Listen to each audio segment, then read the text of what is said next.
근데 우리가 셋이서 사진 찍은 게 없다. 그래도 이런 데서 하나 좀 찍어 놔야지.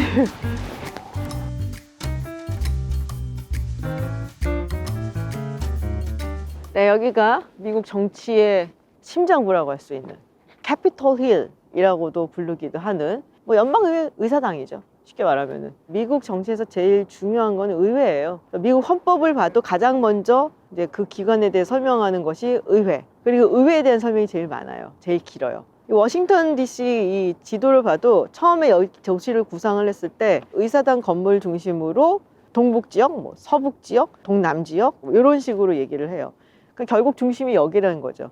한국에서는 사실 이제 대통령 중심의 얘기를 많이 하고 대통령 보도를 많이 하는데 처음에 미국이라는 나라를 건국을 할 때에도 의회를 가장 중요하게 생각을 했었고 미국의 정치 어떤 문화라든지 이런 건 사실 한국이 생각하는 거라고 조금은 다르다 그런 얘기를 하고 싶었어요. 제일 중요한 곳이다 얘기를 할 수가 있죠.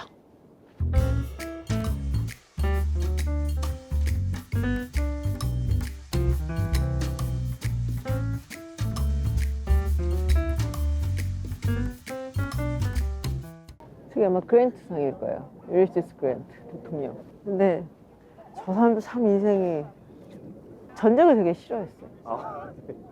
근데 전쟁을 하지 않을 때 평소에는 하는 것마다 망하고 전쟁터만 가면 날아다녀.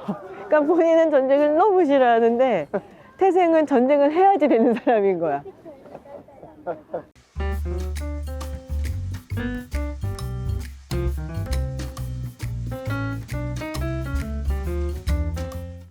여기가 내셔널 몰이라고 그러잖아요. 여기를 몰이라고 하면은 이제 쇼핑몰이잖아요. 사실은 우리가 생각하는 게. 근데 그 당시에 영국 런던의 버킹엄궁 그 주변 산책로를 따라다녀서 사람들이 걷고 하는 게 유행이었대요. 근데 거기를 몰이라고 불렀대요. 더 몰. 아마 그래서 이제 이름을 내셔널 몰이라고 지은 것 같아요. 네, 보시면은 이제 워싱턴 모뉴먼트 저쪽에 있는데 워싱턴이 1799년에 사망을 해요. 워싱턴 기념비 같은 거를 좀 지어야 되지 않냐. 그래도 초대 대통령이었고 전쟁 영웅이고 그런 얘기들이 계속 나와서 그걸 추진하고 있었는데 1799년에 워싱턴이 사망을 하는 거예요. 그리고 1800년에 대통령 선거가 있었는데 그때 토마스 제퍼슨이 대통령이 당선이 돼요. 이제 그 얘기를 하는 거예요. 우리가 그래도 공화국을 표방을 하고 공화주의를 얘기를 하는데 대통령 영웅 기념비 동상 세우는 거 좀 아니지 않니? 다른 방식으로 기념하자는 얘기들이 나와서 지지부지하다가 1830년대인가? 그때쯤에 이제, 그래도 하자라고 결정이 난 거예요. 그래서 이제 당선이 돼갖고, 이제 저게 나온 건데, 원래는 저 밑에가 나중에 가서 보시면 되겠지만 되게 화려하게 뭘 만들려고 그랬어요. 뭐 마차도 뭐 이렇게 막 동상 같은 거 막 이렇게 화려하게 막 해놓고 하려고 그랬는데, 일단은 그게 이제 안 됐고, 그리고 중간에 남북전쟁이 일어나지. 이제 멈추게 되는 거예요. 공사가. 그래서 가서 보면 알겠지만, 돌 색깔이 좀 달라. 중간에 약간 3분의 1 정도 있다가 그 다음에 돌 색깔이 달라요. 이게 이제 중간에 공사를 못하게 되고 자금도 없고 중간에 딱 멈췄다가 그래서 다시 올리게 돼서 그리고 이제 완성을 하게 되죠. 근데 수도를 고를 때 사실은 되게 스토리가 많은데 나는 이게 그 미국의 어떤 정치에서의 가장 상징적인 거라고 생각을 해요. 미국 정치에서 가장 중요한 건 사실은 타협이에요. 그러니까 미국의 수도를 고를 때 얼마나 그 13개 주들이 수도를 자기네들이 갖고 가고 싶었겠어요. 당연히 이제 북쪽에 있는 주들, 뭐 매사추세츠라든지 뉴욕이라든지 이런 데는 북쪽의 수도를 갖고 싶어 했고, 남쪽에 있는 주들, 뭐 버지니아라든지 뭐 이런 데는 이쪽에 이제 수도를 갖고 싶어 했고, 또 버지니아는 자기네들이 이제 근본이라고 생각을 했거든. 그래서 뭐 그러는 와중에 대륙회의를 그 당시에 필라델피아, 이제 펜실베니아에서 하고 있었거든요. 근데 지금이야 미국이 세계 초강대국이지만 돈도 없고 그지 같고 진짜 그럴 때였어요. 그러니까는 전쟁에 참전을 했었던 군인들한테 그 돈을 지급을 못 해준 거야. 얼마나 화가 나요. 내가 목숨 걸고 싸워갖고서는 왔는데 돈도 안 주고. 그래서 군인들이 필라델피아에서 그 대표들이 회의를 하고 있다가 거기에 쳐들어간 거예요. 그래서 이 대표들이 그래서 쟤네들 좀 설득하고 말려라. 자기 중에 한 명을 이제 젊고 좀 똘똘한 사람을 보내. 그래서 뽑혀간 사람이 미국의 초대 재무부 장관이 알렉산더 해밀턴이에요. 그래서 해밀턴이 이 군인들 상대로 해갖고 돈 준다. 그래서 막 설득하고 막 달래고 그러면서 뒤로는 펜실베니아 뭐 당시 주 정부라고 해야겠죠. 거기다가 이제 주 민병대를 좀 보내서 우리를 보호를 좀 해달라. 근데 이 펜실베니아 주 정부에서 그걸 안 들어줘요. 그래서 결국에는 이제 이 대표단들이 막 도망을 다녀요. 처음에는 펜실베니아, 필라델피아에 있다가, 그리고서는 저기 뉴저지 프린스턴으로 도망갔다가, 또 메릴랜드의 애나폴리스를 갔다가, 그리고 나서 이제 뉴욕에 가서 한 5년인가 거기에 있게 되는데, 그러면서 이제 든 생각이, 우리가 나라를 독립시켜서 뭐 정부를 세운다고 하는데 이게 굉장히 취약하고 허약하구나. 강한 연방 정부가 필요하다. 그리고 그거를 개런티해 줄 수 있는 헌법을 만들어야 된다. 그리고 연방군도 필요하다. 이제 그런 생각을 하게 된 거죠. 그러면서 수도를 이제 정해야 되는데, 그때 당시에 이제 협상에 나섰던 알렉산더 해밀턴이 당시에 자신의 정적이자 그리고 자기와는 완전히 반대되는 생각을 가진 주를 중심으로 한 나라가 된다라는 생각을 했었던 토마스 제퍼슨하고 딜을 쳐요. 남부 쪽에다가 수도를 정해줄게. 특별 자치구를 만들어서 그 어떤 주의 영향을 받지 않게끔. 그치만 남부 쪽에 우리가 만들어줄게 라고 하고, 그 대신에 그동안 전쟁을 치르면서 주 정부가 지고 있었던 부채들, 이런 것들을 연방정부한테 넘겨라.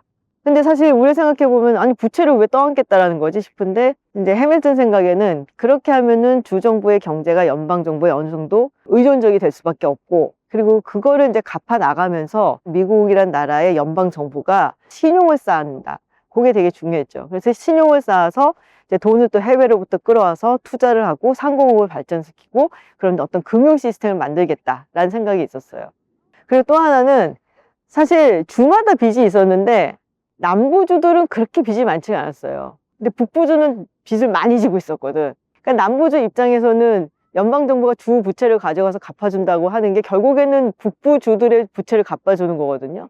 저것들이 우리한테서 세금 걷어가고서는 북부주의 부채를 갚는다고 해서 반대를 했는데, 대신에 수도를 너네 근처에다 지어둘게 하니까 토마스 제퍼슨이 오케이 한 거죠. 그래서 그 딜의 이름을 Compromise of 뭐 Dinner Table 뭐 이렇게 얘기를 해요. 그래서 결국에 여기에 수도가 지어지게 된 거죠.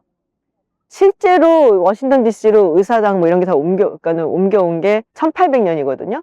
근데 생각해보면은 1800년이면 이미 조지 워싱턴은 세상을 떴죠. 그래서 조지 워싱턴은 여기다 부지 정하고 뭐 지어라 하고 다 해줬는데, 정작 자기는 여기 와서 백악관 들어가 살아보지는 못했어요. 그래서 처음으로 백악관에 들어가서 살게 된 대통령은 존 애덤스, 2대 대통령. 백악관도 들었더니 아무것도 없는 거예요. 막 청소도 제대로 안 돼 있고, 막, 그러니까는 이제 존 애덤스 부인이 뭐 물건이라든지 갖다 놓고 청소하고 막 그러면서 이제 채워놓고 자기네 거 이제 뭐 쓰고 막 이래갖고, 그래서 약간 전통처럼 백악관에 이제 새로 입주를 하게 되면은 뭐 백악관 가구라든지 이런 것들을 들어오는 대통령이 이제 채워넣는, 뭐 다는 아니지만 네, 그런 이제 전통 관례 뭐 이런 게 생겼다고 하죠.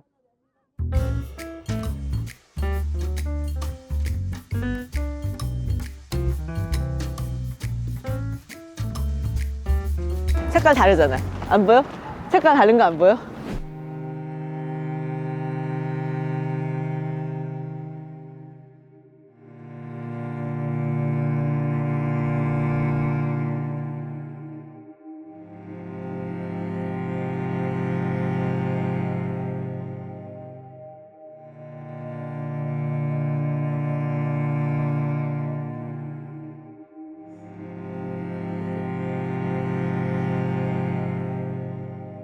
그러니까 36,000명 미군하고 이제 가투사 7,000명. 한국 이름도 되게 많죠, 여기. 그러니까 왜 한국 전쟁을 Forgotten War라 그러잖아요. 잊혀진 전쟁이라고. 그러니까 2차 세계 대전은 악과 선의 구분이 있고 영웅이 될 만한 그런 전쟁으로 기념이 되는데, 한국 전쟁 바로 그냥 그 직후에 일어났고, 사실 한국이란 나라가 어디에 있는지 뭐 하는 곳인지도 모르고 그냥 간 거거든요. 그리고 이게 승리를 하고 끝난 게 아니잖아요. 휴전을 했으니까. 그러면서 2차 세계대전을 끝난 다음에 돌아온 사람들은 막 영웅으로 이렇게 막 취급을 많이 받았는데, 이거는 사실상 하다가 이제 중간에 그만둔 거니까 이제 영웅 취급을 못 받았죠. 어떻게 보면은 사람들이 그렇게 많이 신경도 안 쓰고 잊어버린. 그래서 Forgotten War라고 되게 얘기들을 많이 해요. 근데 36,000명 미군이 전사를 했고, 뭐 영국군, 캐나다군도 되게 많았어요. 항상 생각하는 게, 제국이거나 강대국이거나 이랬던 나라들은 전쟁을 하고 난 다음에 뭐 희생됐었던, 뭐 전사했었던 이런 사람들, 군인들 되게 열심히 기려줘요.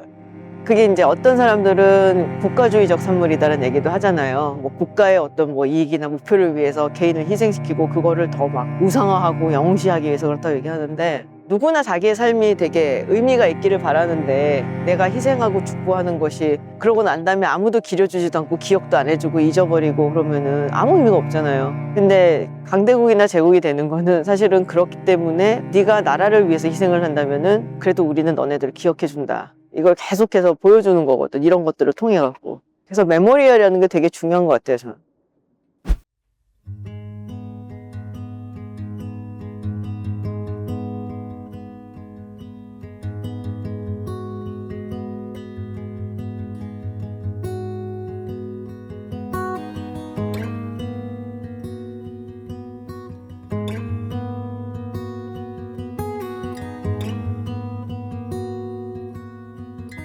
중고등학교 때 성문종합영어라고 있어요. 거기에 보면은 저게 실려 있어. 저 전문인 줄 몰랐어요 그때. 근데 저게 다 전문이었어요. 근데 마지막에 This nation under God shall have a new birth of freedom, and that government of the people, by the people, for the people, shall not perish from the earth. 그 부분이 너무 멋있어갖고 어린 나이에도 물론 되게 유명한 연설이라서 다들 이제 저건 알지만 링컨 메모리얼이 있고 그리고 바로 이제 딱 앞에 보이는 게 워싱턴 모뉴먼트잖아요. 실질적으로 현재 미 합중국이 있게끔 만든, 그러니까 하나의 나라라는 걸 만든 거는 링컨이다라는 얘기를 되게 많이 하거든요. 저도 사실 그렇게 생각을 하고, 이제 뭐 훌륭한 대통령 조사 하면은 링컨이 거의 매번 1위에 올라요. 뭐 아직도 남부에서는 링컨에 대한 민심이 좋지는 않다고는 하는데, 그럼에도 불구하고 지금의 미국을 있게 한 사람은 링컨이다 라고 얘기하니까, 만약 남북전쟁 당시에 사실 뭐 연방이 이렇게 흩어지거나 찢어졌거나 그러면은 지금의 미국이 있을 수가 없죠. 미국이 치른 전쟁 중에서 뭐 1차 세계대전, 2차 세계대전 뭐 다 합해서 가장 많은 시민이 죽어나간 전쟁이 남북전쟁이거든요. 그래서 그렇게 많은 희생을 치르면서도 미국이란 나라를 하나로 묶을 필요가 있었다라고 생각을 했었던 게 링컨이고, 그래서 미국이 지금 패권국이 됐다라고 볼 수가 있죠. 미국 사람들 입장에서 봤을 때는 사실 좀 지루하다, 재미없다 뭐 그런 사람들도 있는데, 그럼에도 불구하고 뭐 이렇게 링컨 메모리얼도 있고 워싱턴 모뉴먼트도 있고 뭐 컨그레스 있고 백악관이 있고 하다 보니까 역사적으로 봤을 때 미국인으로서 뭔가 좀 자긍심을 느끼고 싶다 하면은 올 수밖에 없는 곳이에요. 뭐 저 같은 사람은 워낙에 이제 여기서 회의가 많이 열리니까 이제 많이 오죠. 덕분에 저도 사실은 이제 좀 많이 돌아다녔는데, 회의를 하면 회의 장소에만 갇혀 있기 때문에 대부분 올 때마다 느낀 거는 겉으로 보기엔 그렇게 막 바쁘게 사람들이 막 다이나믹하게 돌아가는 것 같지 않은데 사실은 굉장히 다이나믹하게 밑에서 돌아가는 곳, 그런 느낌이 있어요. 뭐 대사관들도 많고 로비스트들도 많고 뭐 정치인들이 모이는 곳이고, 그래서 더 그런지 모르겠지만 보기에는 되게 평화로워 보이지 않아요? 근데 실제로 밑에서 돌아가는 일들은 매우 다이내믹하다. 그래서 그런 면에서 되게 매력적이에요.